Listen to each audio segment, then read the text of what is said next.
Sí, señor. Muy buenas tardes, mis amados hermanos. Son las 4:25. Estamos un poco tarde, pero vamos a tratar de comenzar nuestra primera clase para poder capacitarnos. Estamos aquí con los candidatos para ancianos, nuestros hermanos Mario González y Andrés Palacios. La idea de este curso es ponernos en las manos del Señor, que nos dirija y que podamos hacer las cosas bien para Dios. Presbítero Luis, por favor, déjenos en las manos del Señor. Ay, amado Dios, Padre Celestial, Padre Santo, Señor de amor, gracias te damos, Señor, por este día maravilloso que nos has dado, Señor, que nos permite estar en familia, reunidos como tus hijos, Señor, miembros de nuestra iglesia y nuestro ministerio. Nos ponemos en tus santas manos, Señor, que tú sabes que donde hayan dos personas reunidas en tu santo nombre, como alrededor de tu nombre, Señor, siempre estarás tú.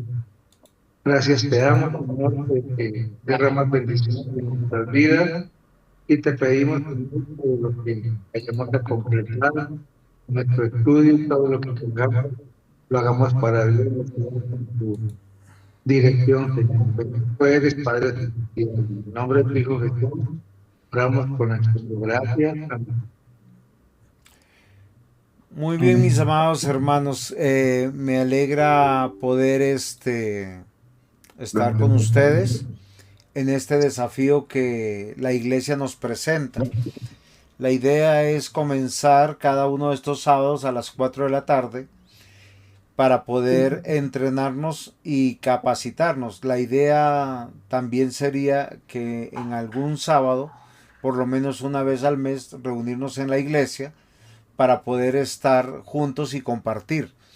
¿Cuál es la razón que nosotros tengamos que entender? Es comprender algunas cosas como la naturaleza del gobierno eclesiástico. Nosotros somos una familia presbiteriana, reformada. Yo no sé si eso nos llama a desafíos y comprensiones diferentes. Y como iglesia presbiteriana o familia reformada nunca hemos puesto en duda la necesidad de tener un gobierno en la iglesia, algo que es fundamental para todos nosotros. Yo quiero que sepamos algo que es importante y recordar a los que ya han sido ordenados. Nuestro juramento no es con una denominación. Nuestro juramento no es con unos estandartes humanos, corporativos, empresariales o eclesiológicos. Es con nuestro Dios. ¿Por qué razón? Porque nosotros consideramos que la iglesia es la comunidad sagrada. Entonces nosotros necesitamos un gobierno absolutamente necesario, donde nuestro compromiso es guiar, gobernar, defender a la iglesia. A veces nosotros olvidamos esto y hoy tal vez yo quiero que nosotros recordemos. Reconocemos que la iglesia es una sociedad, pero es una sociedad santa, armónica, celestial. Y nosotros no podemos decir que ella no tiene gobierno, porque estaríamos hablando de anarquía, estaríamos hablando de antinomia, y nosotros hemos visto en la palabra de Dios que hay ley y hay autoridades.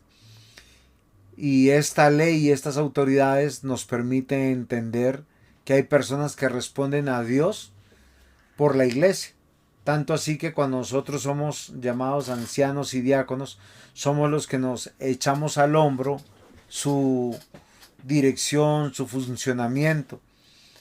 Y es indispensable que nosotros consideremos esto, aunque estamos y debemos reconocer que estamos en medio de seres humanos caídos, depravados, y que esta situación también va a permear la iglesia y va a ser en algunos casos luchas en nuestros corazones. ¿O no es así? ¿Ustedes qué opinan? Sí, señor, así es. Y es. Ok, pero yo necesito que ustedes hagan conciencia de algo. Esto es muy fácil cuando todo está bien. Cuando yo voy a la iglesia, me saludo con todos. Cuando mi hogar está bien, yo me siento en autoridad y me siento en la capacidad de poder ejercer y tomar decisiones y visitarnos y hablarnos. Pero ¿qué pasa cuando nuestra propia pecaminosidad nos asalta y nos juega en contra? ¿Qué pasa cuando el pecado de mi hermano, a veces de mi compañero, de mi coequipero, me afecta? Porque estos son principios que no deben estar grabados solamente en la parte cognitiva, deben estar grabadas en el corazón. Corazón. ¿Por qué razón? Porque nosotros, lamentablemente, esto es lo que la historia cuenta. Un pastor cae y todos le caen encima. Un anciano cae y todos le caen encima. Un diácono cae y todos le caen encima. Y olvidamos que el único pecado imperdonable es la blasfemia contra el Espíritu Santo. Y los únicos que pueden hacer blasfemia contra el Espíritu Santo, queridos hermanos, son los que no han nacido de nuevo. Y eso es lo que nosotros hemos olvidado. El resto todos tienen la opción de ser restaurados. Gran parte de la historia de la iglesia nos ha mostrado su falta de unidad, sus divisiones. ¿Por qué razón creen que ha pasado esto?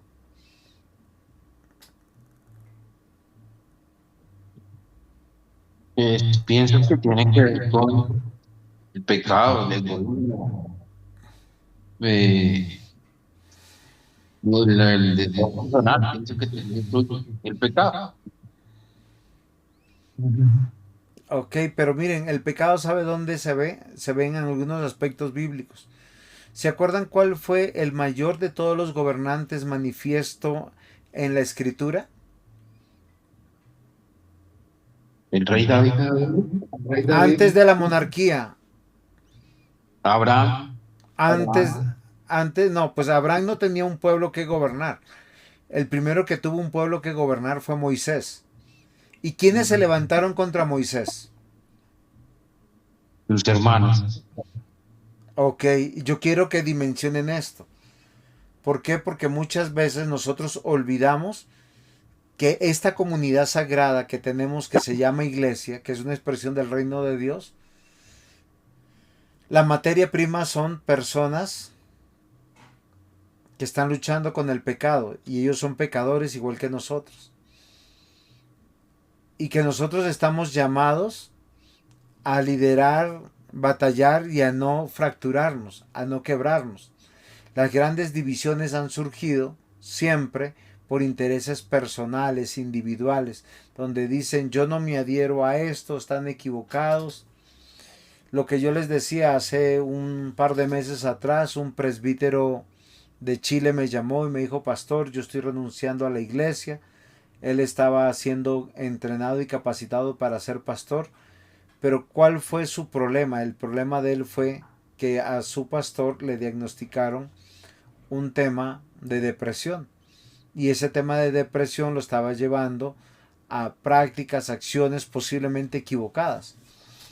Entonces esas situaciones, aunque no son justificables, yo le decía, pero si ustedes son el gobierno, ¿por qué la decisión es huir? ¿Por qué ese facilismo? Porque no hemos entendido esto. Que nosotros lo que nos une es la palabra de Dios, la ley de Dios, el diseño de Dios y que hay un gobierno. ¿Por qué tiene que ser un gobierno plural? Porque hay una sola cabeza y es Cristo. Cuando defendemos el honor de la iglesia, estamos defendiendo el honor de Dios. ¿O no es así? Señor, Entonces yo quiero que ustedes, los que ya están ordenados no tienen problema porque ya han estado ordenados, pero los que van a ser ordenados deben ser conscientes de esto. Y nosotros los que ya estamos ordenados tenemos que considerar que debemos prepararnos no para los días buenos, no para los días de celebración, ¿cómo se llama esto? De aniversarios, sino para algo totalmente diferente, para los días malos, para los días de la adversidad. ¿Sí me comprenden? No. Entonces, entendiendo esto, yo quiero pasar a la siguiente diapositiva para meditar en algo. El gobierno de la iglesia es de origen divino. Y cuando nosotros pensamos en esto, no estamos pensando en la idea católico-romana, ¿sí? Estamos pensando en las escrituras.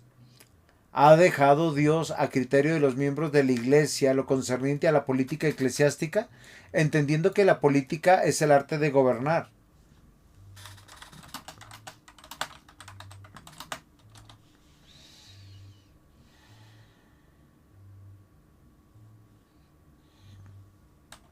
Sí, señor. ¿O no?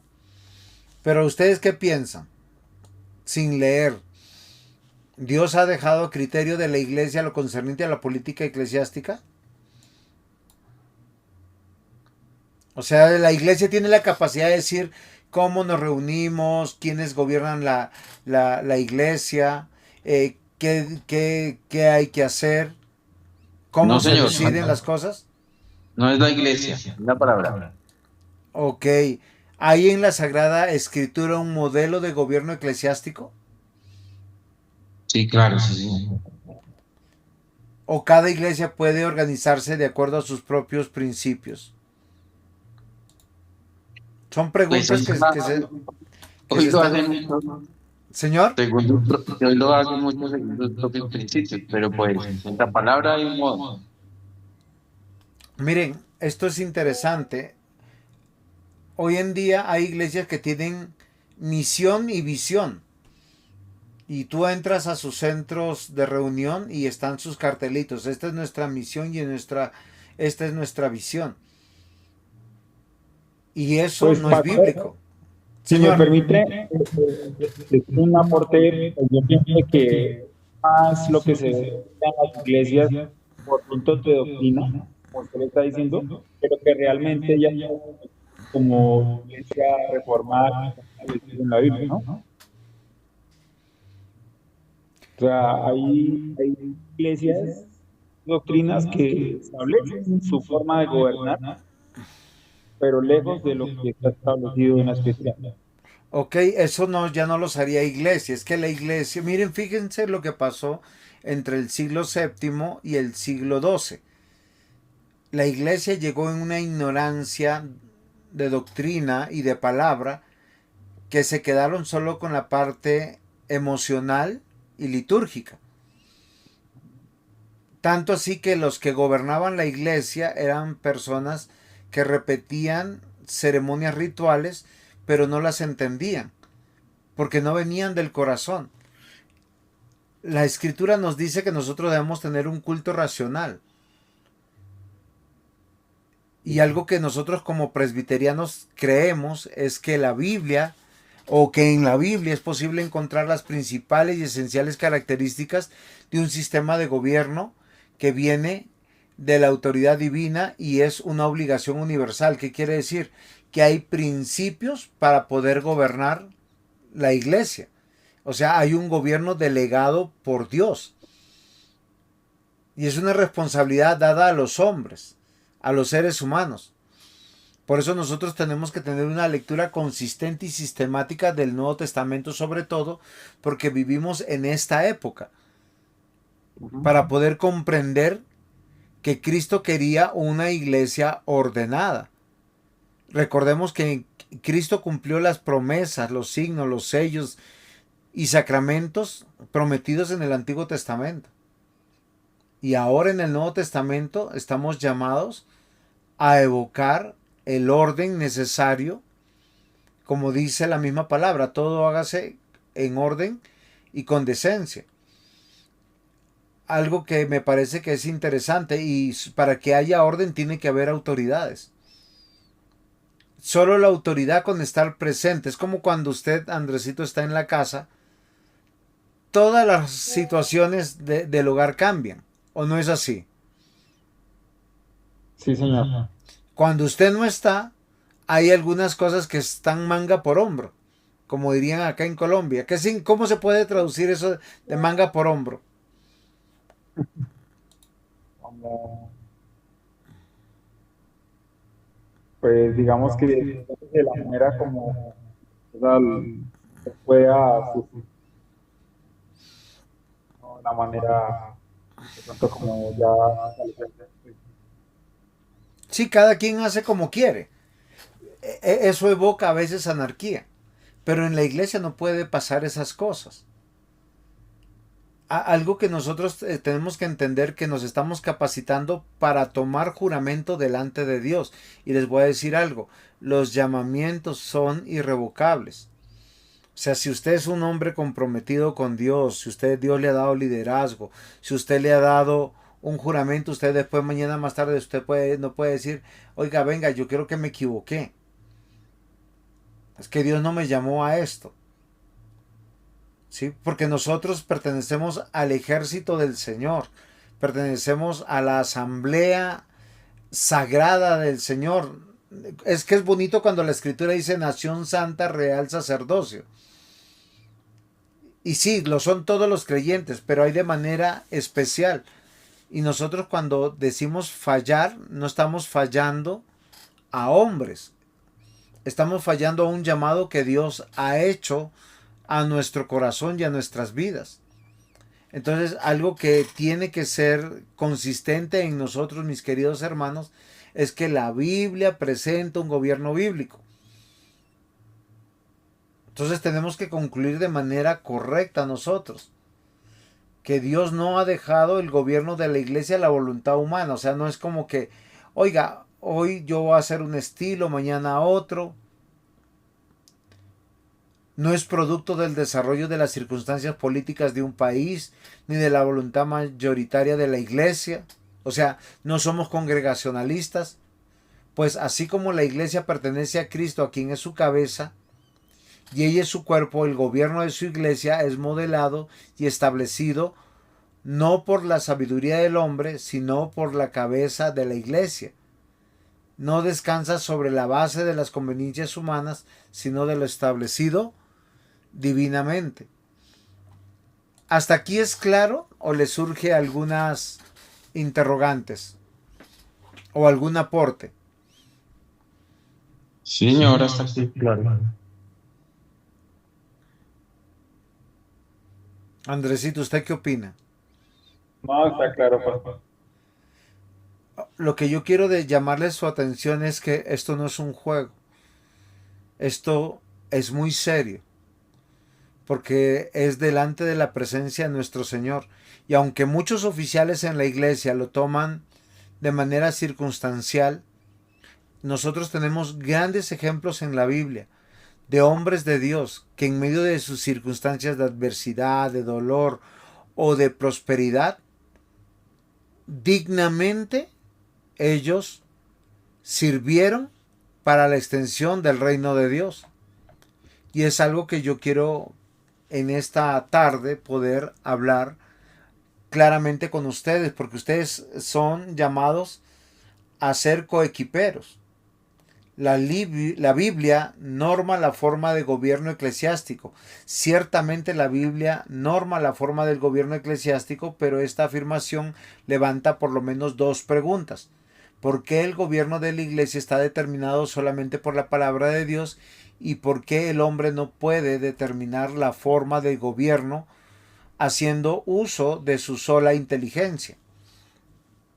Y voy a hablar de un tema que de pronto es un poco filosófico, pero que creo que es propio, porque hoy tenemos iglesias con diversos tipos de gobiernos, o lugares que congregan personas con diversos tipos de gobiernos,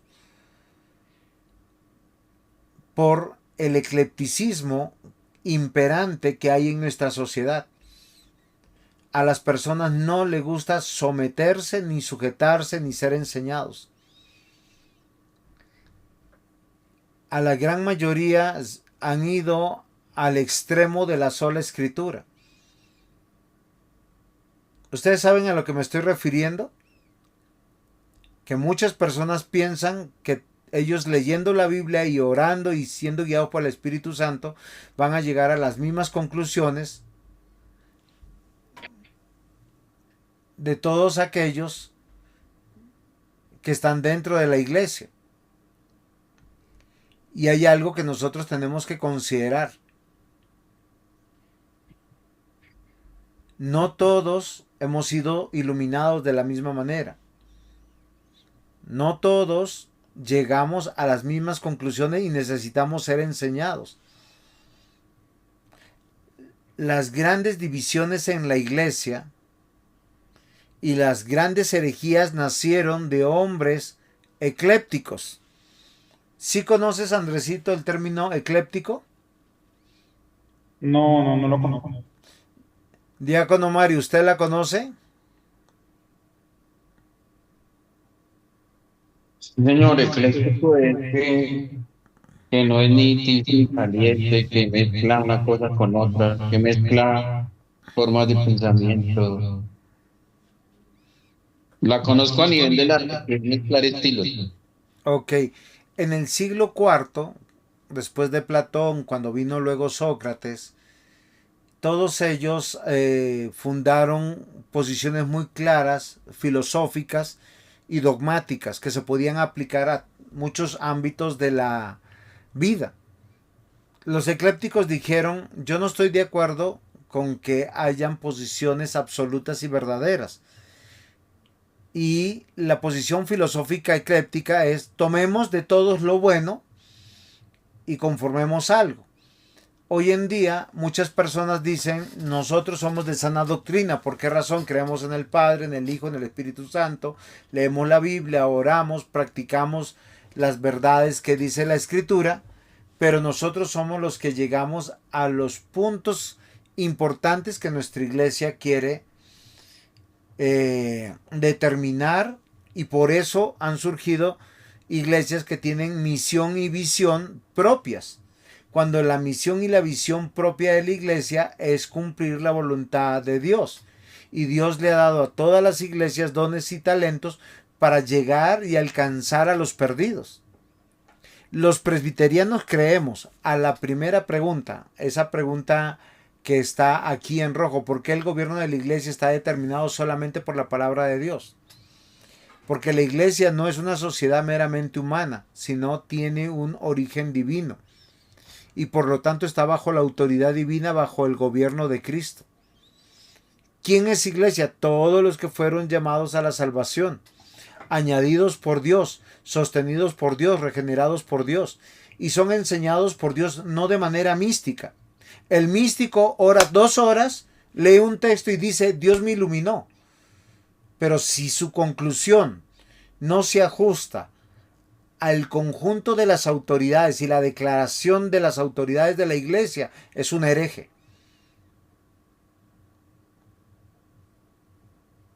¿Sí sabían eso? Porque aquel que ilumina al creyente es el Espíritu Santo, y todos los creyentes tenemos que creer las mismas cosas. De manera que Dios no acepta que alguien que no sea Cristo determine cómo debe gobernarse su cuerpo. Y por eso una preocupación de ancianos, de pastores, de los diáconos es crecer en la verdad del Evangelio, para poder gobernar conforme a la voluntad de Dios. El carácter y constitución de la iglesia no puede pues ser determinado por el hombre sobre la sola base de la conveniencia, factores culturales, ancestrales, ni consideraciones políticas coyunturales. Porque voy a hacer un ejemplo, me da gripa y yo no voy a la iglesia porque me dio gripa. Eso es una circunstancia. Pero con gripa muchas veces hacemos muchas otras cosas. Me quedé sin plata. Me peleé con mi cónyuge. Tengo problemas en el hogar. Queridos hermanos, siempre será la palabra de Dios la que determina la forma de gobierno de la iglesia. Y los miembros de la iglesia no pueden decidir la política eclesiástica por libre voluntad, ni por unanimidad, ni por mayoría de votos. Pues ellos no son creadores ni fundadores de la iglesia. ¿A dónde yo los quiero llevar, mis amados hermanos? Que todos los creyentes hemos sido convocados para ser pueblo de Dios. Y somos llamados por Dios en Cristo para ser adoptados como hijos suyos y reunidos bajo una sola cabeza que es Cristo. Por lo tanto, Dios es quien nos da las instrucciones en su palabra de cómo deben conducirse los hijos y en qué forma dentro de la iglesia. A esto, ¿a qué desafío nos lleva? Que los diáconos, los ancianos, los pastores, todos en conjuntos nos instruyamos unos a otros con la palabra de Dios. Y si surge un interrogante, si surge algo diferente, nosotros tenemos que ponerlo en la mesa, porque todos en unanimidad debemos gobernar la iglesia. Recuerden que no hay jerarquías eclesiásticas, sino hay dones llamados para poder servir dentro de la iglesia. ¿Esto es claro? Sí, señor. ¿Algún aporte? ¿Alguna pregunta? No, señor. Por eso que es contradictorio que el anciano o el diácono, cuando es convocado para estudiar la palabra, tenga algo más importante que hacer. Si no queremos desviarnos, si no queremos ser esa cizaña que siembra el enemigo para dividir una iglesia, para desviar una iglesia, tenemos que estar unidos en la comprensión de la voluntad de la palabra de Dios. Y lo que nos une es la palabra de Dios. No nos une la uniformidad, o sea, no nos une los elementos externos, no nos une la empatía, no nos une la amistad.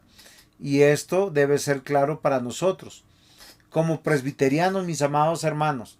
De modo que si como cristianos aceptamos que la iglesia es de Cristo y es divinamente constituida por Él, tenemos que concluir en algo. Es muy claro que el hombre ni está autorizado ni es competente para emitir juicio sobre su organización. Pero fíjense que lo interesante es que cuando entendemos la palabra de Dios y la aplicamos, ¿a qué estamos renunciando?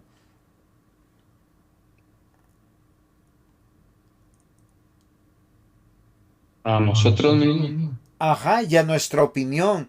Y hay algo que es interesante, el sentido común.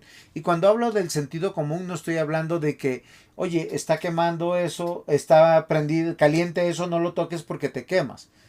Porque eso es sentido común. Sino cuando hablo de sentido, de renunciar al sentido común, es el sentido pecaminoso que tienen las personas para decidir sobre todas las cosas. Frente a la segunda pregunta, ¿por qué el hombre no puede determinar la forma de gobierno? Es porque su inteligencia y todas las cosas están basadas sobre algunas razones fundamentales. Primero, que es pecador y Dios es santo y Dios ordena cómo acercarnos, cómo adorarle y cómo gobernar su iglesia. Entonces no vamos a hacer algo diferente. Dios ha puesto pastores, ha puesto ancianos gobernantes y ha puesto diáconos. Esas son las tres autoridades visibles que tenemos en el Nuevo Testamento. Hay personas que tienen el ministerio como de evangelización o de predicación, que es totalmente diferente, o de maestros, que también es diferente. No necesariamente un diácono predica. ¿Cuántos diáconos han visto ustedes en el Nuevo Testamento predicar? ¿A todos o a algunos? Algunos. Ok. ¿Cuántos ancianos de la iglesia predicaban? ¿Todos o algunos? Igual a algunos. Ok, entonces fíjense que esto no era en mayor mérito de su llamado o en desmérito de su llamado. La iglesia representa el reino visible de Dios. Cuando nosotros, queridos hermanos, nos reunimos cada domingo, estamos evocando el reinado de Cristo. El otro día escuchaba la predicación de un pastor que aprecio mucho, y él decía, es que nosotros somos imperialistas. Y me llamó la atención porque hoy estamos con el comunismo en boga de muchos países. ¿Cómo así que somos imperialistas? Sí, nosotros somos imperialistas porque evocamos al Rey de Reyes, al reino de Dios, sujeción y sumisión. Y me llamó la atención porque nosotros no usaríamos ese nombre. Es que el reino de Dios va finalmente a sujetar y doblegar a todos sus enemigos, y todos estarán bajo los estrados del Rey de Reyes. Entonces nosotros somos representantes de ese reino. La iglesia es la iglesia es un reino donde Cristo está personalmente presente como su gobernador y fundador. El hecho de solo llegar a la iglesia. ¿Ah? ¿Sí se dan cuenta? ¿Alguna pregunta referente a esto? No, señor. El gobierno de la iglesia no es un asunto de decisiones humanas entonces, ni está sujeto a la conveniencia de sus miembros, sino más bien es un establecimiento donde la voluntad de Cristo en la Escritura es suficiente y autoritativa, guía respecto a la constitución externa de la sociedad cristiana, no menos que respecto a sus doctrinas, su adoración y sus sacramentos. Si esto nos queda claro, ya nos queda solo 2 diapositivas para terminar nuestra reunión. Yo quiero que nosotros consideremos algo. Las autoridades que Dios llaman tienen que brindar toda su sujeción y sumisión a la palabra de Dios. Lo que nos une no es la empatía y no es la amistad. Aunque debemos tener empatía y amistad y amor los unos por los otros, ¿qué es lo que nos une? Cristo. Ahora, Cristo. Sí, Cristo, el Espíritu Santo, la fe, pero en términos pragmáticos, ¿cómo yo me siento unido a ustedes? Oiga, la Biblia dice que Dios es el que elige. Amén. Amén. La iglesia. Él es el que llama. Listo. O sea, lo que nos une es su palabra, la comprensión correcta de su palabra. Cuando vamos a determinar cosas, eso lo vamos a ver más adelante, y el anciano tiene que dar su voto, él no tiene que ir al sentido común. Oiga, ¿será que conviene esto o no? No. Dios demanda eso en su palabra. Cuando nosotros ejecutamos actos disciplinarios, cuando nosotros ejecutemos actos de exhortación, llamados al orden, tenemos que desconocer nuestros lazos familiares, nuestros lazos parentales, nuestros lazos fraternales, e imponer la voluntad de Dios sobre cualquier cosa. O se les pongo un ejemplo. Yo sé y creo y estoy convencido por la palabra de Dios que nuestro Señor Jesús amó profundamente a Pedro. Y un día el Señor Jesús, con el dolor de su corazón, le dijo: apártate de mí, Satanás, porque me eres tropiezo. Porque ¿qué es lo que lo une a Pedro con Jesús y Jesús con Pedro? Era la voluntad del Padre. ¿Es comprensible lo que les estoy diciendo? Sí, señor. Entonces, miren lo interesante. Si nosotros no tenemos la voluntad de aprender, de la humildad de ser enseñables, pues estamos en el lugar equivocado. Un creyente, con ser solo creyente y pertenecer a la iglesia, y no tener la sumisión y la sujeción para ser enseñable, es un hombre que no va a crecer, o mujer que no va a crecer en la fe. Por lo tanto, en sus compromisos, en todas sus cosas, va a entrar en decadencia. Los detalles del gobierno deben basarse en el orden y la decencia. Los principios del gobierno de la iglesia están manifiestos en la Escritura. En estos detalles, las mismas iglesias presbiterianas pueden tener ciertas diferencias entre uno y otro país. Hay 2 declaraciones en orden teológico. ¿A qué me refiero?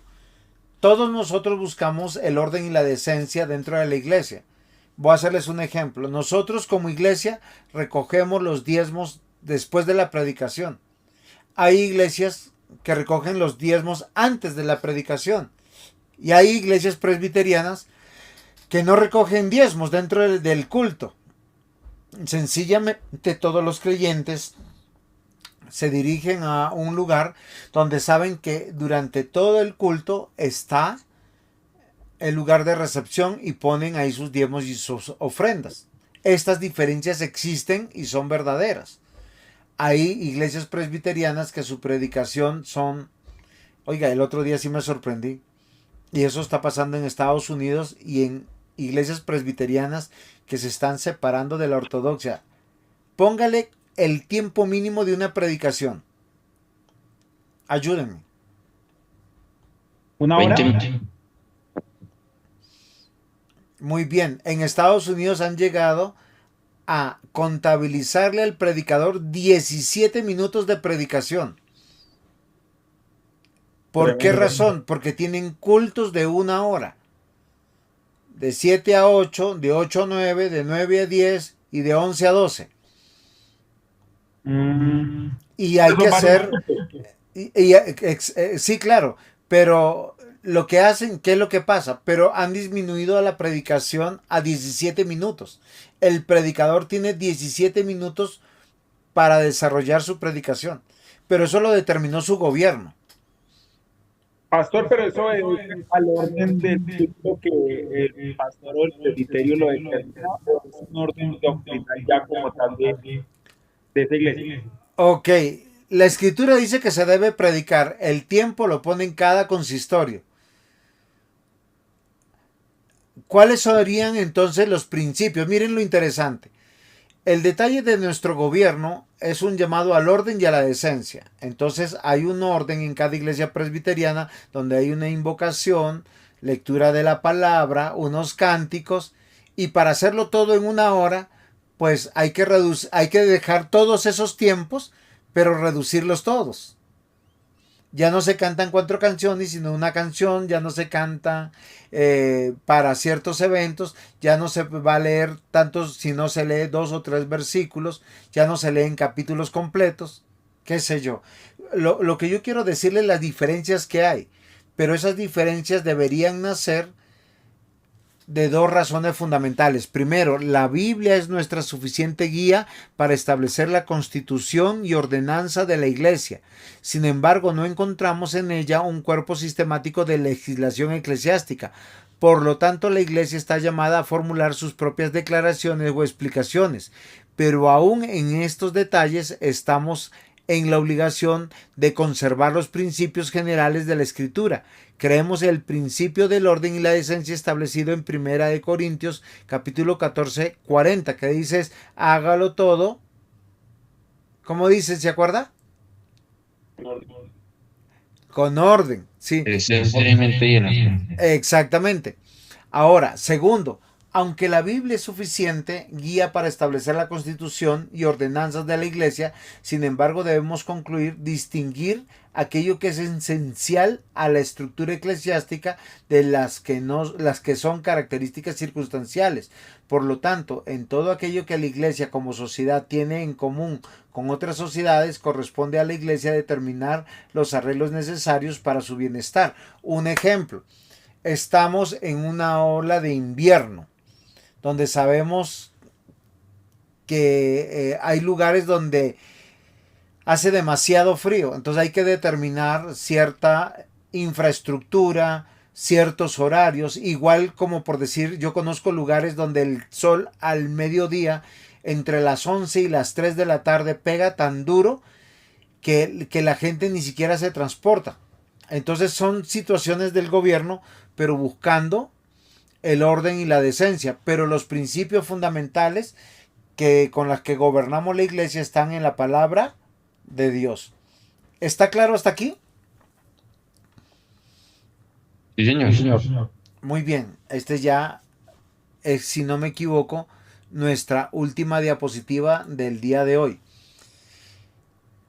Somos presbiterianos. Ahora, estos arreglos que son comunes a otras sociedades deben realizarse teniendo en cuenta 3 criterios. Primer criterio, debemos estar seguros que dicho asunto es solamente circunstancial, no esencial. los ancianos gobernantes y los pastores nos sentamos con una voz y con un voto. Y tenemos que determinar que lo que vamos a decidir es circunstancial y no esencial. Por ejemplo, el número de veces al año que debe reunirse el presbiterio es un asunto circunstancial que debe ser determinado por la mejor conveniencia de sus asociados. Un ejemplo, ¿por qué nos hemos reunido virtualmente? Porque el diácono Mario vive lejos de la iglesia, porque el hermano Andrés vive lejos de la iglesia, y los demás ancianos están lejos. Los que deberían estar aquí son los que viven cerquita, pero son a veces los que ni siquiera se conectan. Es comprensible lo que voy diciendo. Estos son eventos circunstanciales. Segundo criterio, debe ser un asunto para el cual no podemos encontrar pautas en la escritura. Por ejemplo, la escritura no nos indica cuántas congregaciones deben haber en un presbiterio, ni cuántos ancianos del consistorio deben ser delegados al presbiterio. Estos son asuntos que se determinan conforme a lo que es más conveniente a la norma representativa. Lo que estamos haciendo. Tenemos 2 ancianos, pero vamos a promover 2 ancianos más. ¿Por qué? Porque hay situaciones circunstanciales. Hayan más o hayan menos, tenemos el privilegio de poder hacerlo. Tercer criterio, debe ser un asunto en el que cualquiera que sea la decisión que se tome, existan razones claras y satisfactorias. Por ejemplo, si decimos que la Asamblea General se lleva a cabo en la capital de la República por ser un lugar neutral para los presbiterianos, es algo razonable. Estamos llegando al fin de esta introducción, pero nosotros tenemos que entender que fuimos llamados a gobernar una iglesia. La única motivación que tenemos es buscar la gloria de Dios y la extensión del reino de Dios, siempre bajo estas 2 premisas, decentemente y en orden. Ahora sí, preguntas, aportes.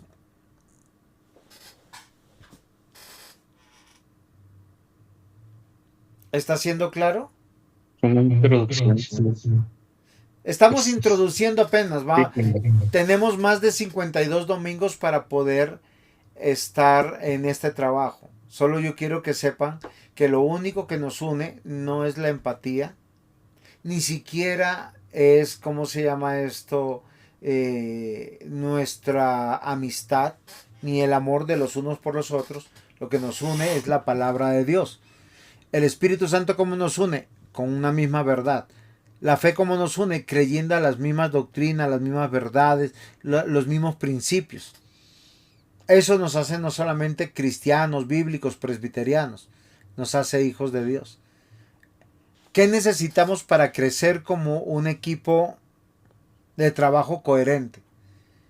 El poder tener el deseo de aprender los unos de los otros. No es el pastor el que da la cátedra, es Dios a través de su palabra y el Espíritu Santo, o cualquiera que se pone al frente, y Dios nos va capacitando. Entonces, esto es un llamado que Dios hace, lo pone en el corazón, es un llamado interno. ¿Cómo se manifiesta? Con el llamado externo.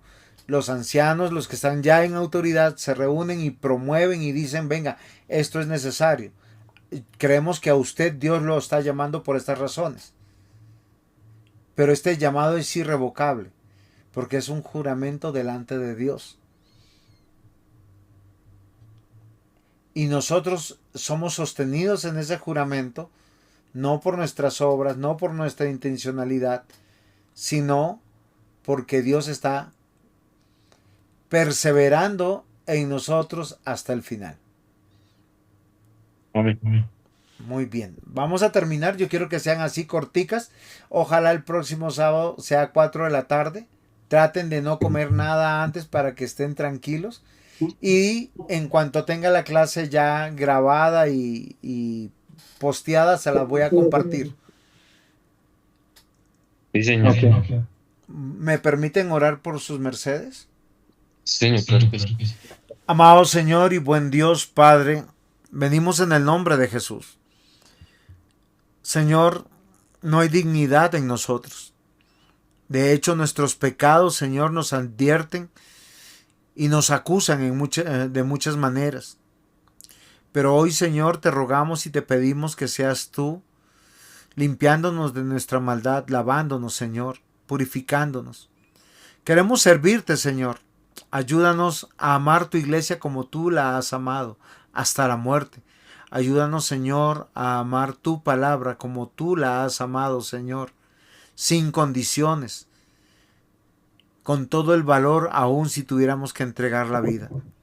Padre amado, te damos gracias por este tiempo. Ponemos la vida de nuestro hermano Andrés, del diácono Mario, de manera especial delante de ti para que les guardes, para que tú los afirmes, para que tú les des convicción, para que ellos puedan, Señor, seguir adelante y pese a las circunstancias, sea de progreso o de adversidad, seas tú, Señor, guardándolos que no caigan en pecado, que no se aparten de ti y que respondan al llamado que tú les has hecho. En el nombre de Jesús, amén. Amén.